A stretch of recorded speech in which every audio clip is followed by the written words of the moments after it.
बिस्मिल्लाहिर्रहमानिर्रहीम। अल्लाहुम्मा इन्नी अस्अलुका इल्मन नाफ़िअ व अमलन मुतक़ब्बला व रिज़्क़न तय्यबा। ऐ अल्लाह, मैं तुझसे नफ़ा देने वाला इल्म मांगता हूँ, कबूल किया जाने वाला अमल मांगता हूँ और रिज़्क़ हलाल मांगता हूँ। ये स्टूडेंट, आज हम मैथमेटिक्स के सेकंड यूनिट का जो कि रियल एंड कम्प्लेक्स नंबर्स हैं, इसके फर्स्ट लेक्चर का आगाज़ करते हैं।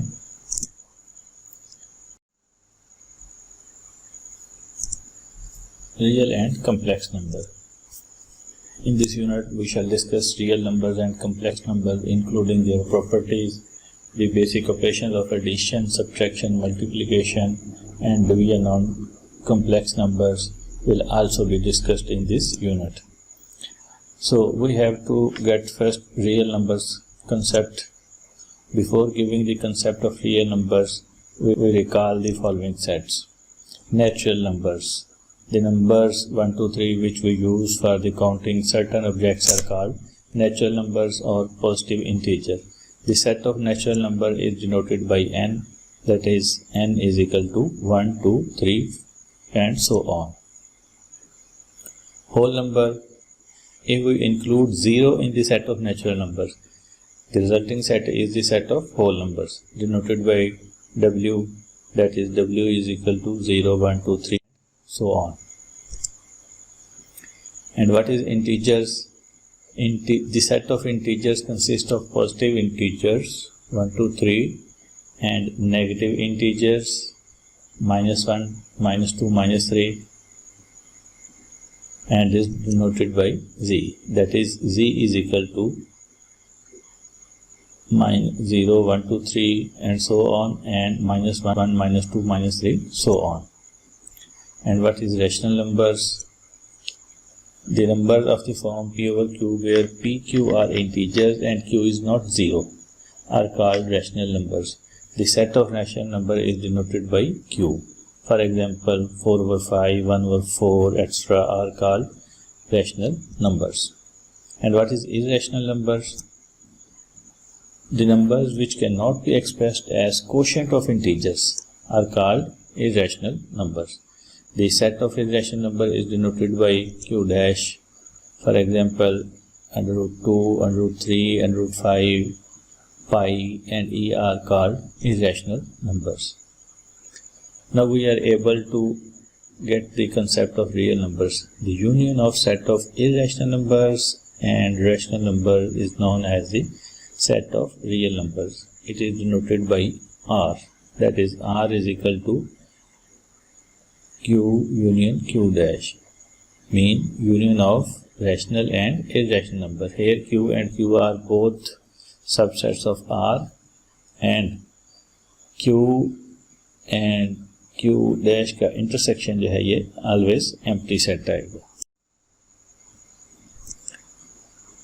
From the above discussion, what we have learned, we have noted that n, yani natural number, is subset of whole number, and whole number is subset of integers, and integers are subset of rational numbers, and rational numbers are subset of real numbers. Q and q dash are disjoint sets. It means nothing is common in q and q dash. For each prime number p, under root p is an irrational number. Square root of all positive non-square integers are irrational. Student, अब हम exercise 2.1 का आगाज करते हैं. इसका first question है, identify which of the following are rational and irrational numbers.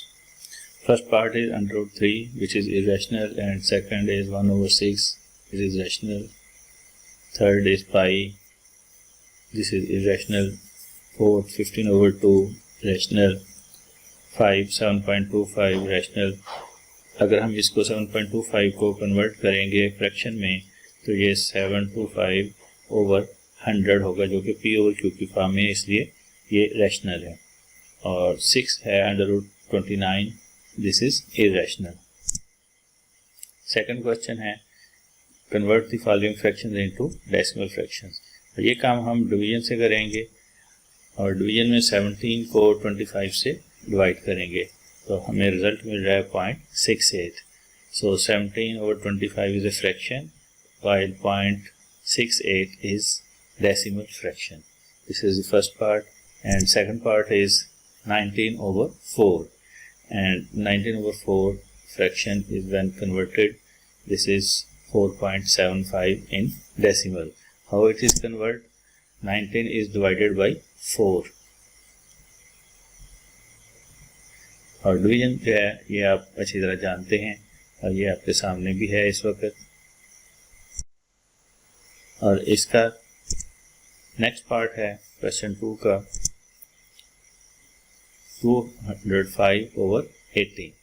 और जब हमने 205/18 को डिवाइड किया तो ये हमारे पास आया 11.388 जो कि नॉन टर्मिनेटिंग फ्रैक्शन थी. तो इसको हमने टर्मिनेट कर दिया डेसिमल के बाद 4 डिजिट में, और जब हमने इसको टर्मिनेट किया तो ये राउंड ऑफ करके 8/9 आ गया. और डिवाइड ये कैसे हुआ है, ये डिवीजन भी अब आपके सामने है.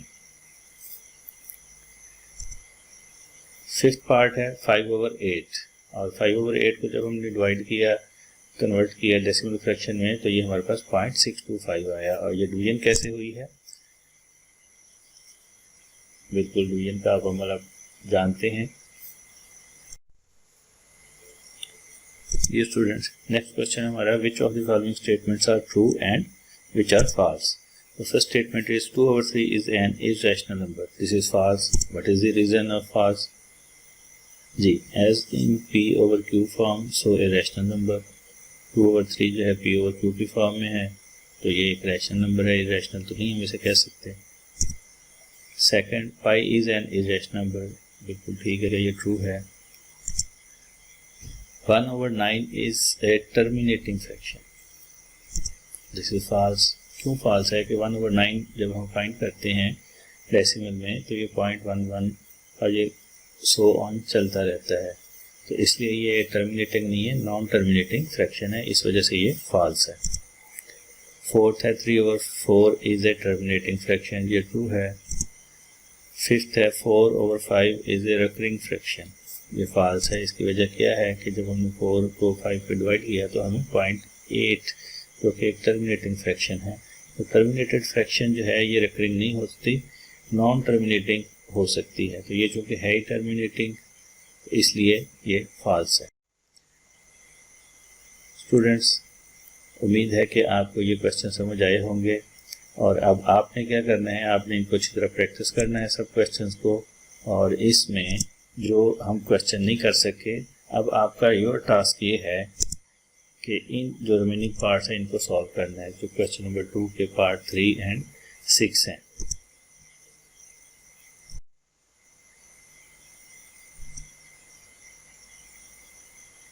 अपना और अपने दोस्तों को बहुत बहुत ख्याल रखना. घर पे रहिएगा. Stay home, stay safe. Allah हाफिज़.